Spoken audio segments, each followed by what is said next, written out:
Hello guys, and welcome to another prediction. Today I will take a look at the possible box office performance of Star Trek Beyond.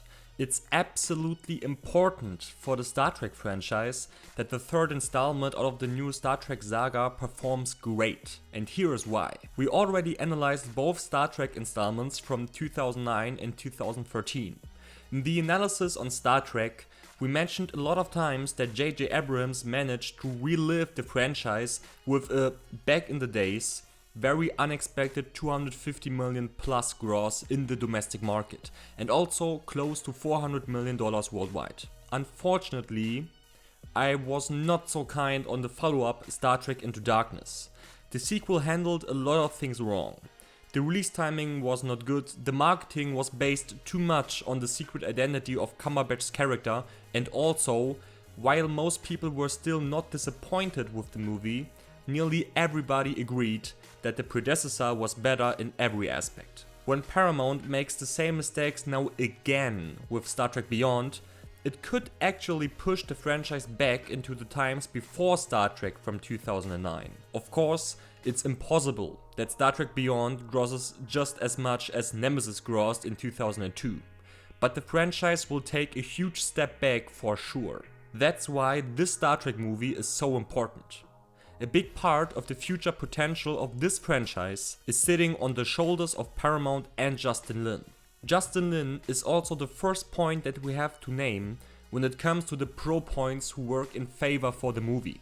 Justin Lin is the director of the 4th, 5th and 6th Fast and Furious movie. He knows how to bring a franchise back to life, and with these 3 movies he created one big box office success after another, and every installment outgrossed the last one. So it's fair to say that Justin Lin has the knowledge and the skill to make a big box office hit out of Star Trek Beyond. Besides that, Paramount learned something from the not so great choices which were made with Into Darkness, and is releasing Beyond now 3 years after Into Darkness. In a lot of analyses we often mentioned that the time span of 4 years between a movie and its sequel has proven to be not great at all for the performance of the sequel. Too much time has passed after 4 years and people are not so hyped anymore for the franchise. The 3 years time span is a way better choice for Star Trek Beyond, and the movie will benefit from that heavily. Very unfortunately, I have to say that I'm already at the end of the positive points for Star Trek Beyond, and will come to the longer negative list now. First of all, the release date of Star Trek Beyond is absolutely horrible. 1 week before Beyond is the release date of Ghostbusters. 1 week after Beyond is the release of Jason Bourne, and on the next weekend is the premiere of Suicide Squad. The movie is absolutely sandwiched between those 3 movies and will have a really hard time to not be influenced by those releases in a negative way. On top of that, 1 month before Star Trek Beyond hits cinemas, there is Independence Day Resurgence to be released. When Resurgence hits the box office hard and grosses a lot of money, some people might be already tired of science fiction when Star Trek comes out. It was shown multiple times in the past that people are getting tired of science fiction really fast. You can have a lot of comic book movie hits in 1 year, but it's far more rare to witness a lot sci-fi movies to perform outstanding in 1 year. Of course, Star Trek has a loyal core fan base, but Independence Day is already a sci-fi classic for most people, and when the sequel performs on a high level, we could see Star Trek Beyond to be affected by it. The next point is one of our pro points, Justin Lin. While his box office reputation speaks for him, a lot of fans are not so hyped for him. The first trailer absolutely had the feeling like he tried to make a Star Trek movie with the flair of a Fast and the Furious movie. There is basically not one fucking fan who wants a Star Trek movie to feel like a fucking Fast and Furious movie. Unfortunately, so far, everything is pointing in that direction. So when Star Trek Beyond really feels like a Fast and Furious movie, it will hurt the performance big time. I will fade in all aspects I just mentioned again so you have the quick overview, and now I will start with the pessimistic prediction. When Justin Lin is doing no good to the final quality of Star Trek Beyond, and most fans will be disappointed with the movie, you can expect Beyond to have a final domestic total under the gross from Star Trek Into Darkness. In this scenario, I see an opening weekend of $65 million, which will conclude after a 2.3 multiplier to a 150 million domestic total. With that, Beyond will land 35% behind the domestic gross of Into Darkness and roughly 42% behind the domestic gross of Star Trek from 09. In addition to that, due to bigger overseas markets, Beyond will gross $230 million overseas, pretty much comparable to the $238 million that Into Darkness grossed overseas. With that, we'll conclude to a $380 million worldwide total.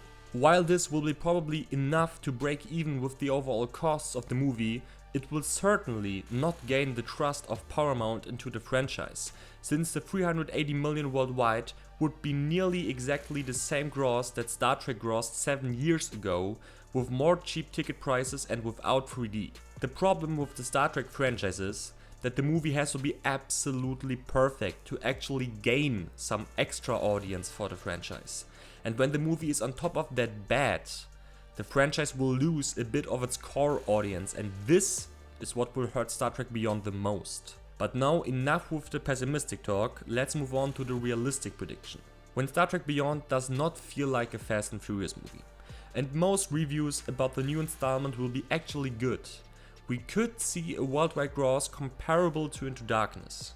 In this scenario, Beyond will be not as crushed by the competition as it was in the pessimistic prediction, and will open with $73 million. In combination with a 2.6 multiplier, this will lead the movie to a 190 million domestic total. Something around 280 million will be added from overseas countries, which will lead the movie to a 470 million worldwide total. This number will probably make Paramount smile a lot, because it will still give them some confidence towards the box office performance of the future installments of Star Trek. The movie will gross its budget back over 3 times, and with that will be quite a little financial success for Paramount. Now to the optimistic prediction. When Star Trek Beyond comes in on the same level as Star Trek from 09, the not so good Into Darkness will be forgiven and forgotten for the fans. The movie will reach a new worldwide record for the Star Trek franchise, and the domestic total will come close to the heights of Into Darkness. In this scenario, I can see an opening weekend of about $80 million, a new record for the Star Trek franchise. Because of the good quality, the movie will reach a 2.9 multiplier, and with that will reach a 232 million domestic total, slightly over Into Darkness and 25 million below Star Trek from 09.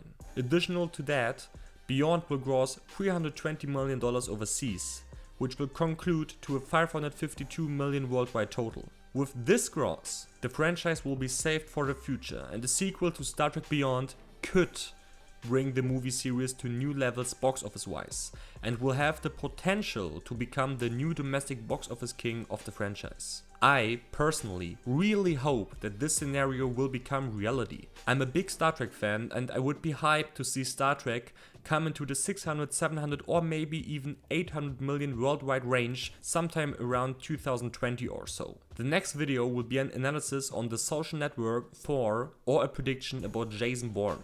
Thanks for watching this video, guys. I really hope you liked it. If so, leave a like and let me know in the comments what you think is the most fitting scenario in your opinion. Also, don't forget to leave a vote in the straw poll on the 100 subscriber special. See you soon. Bye bye.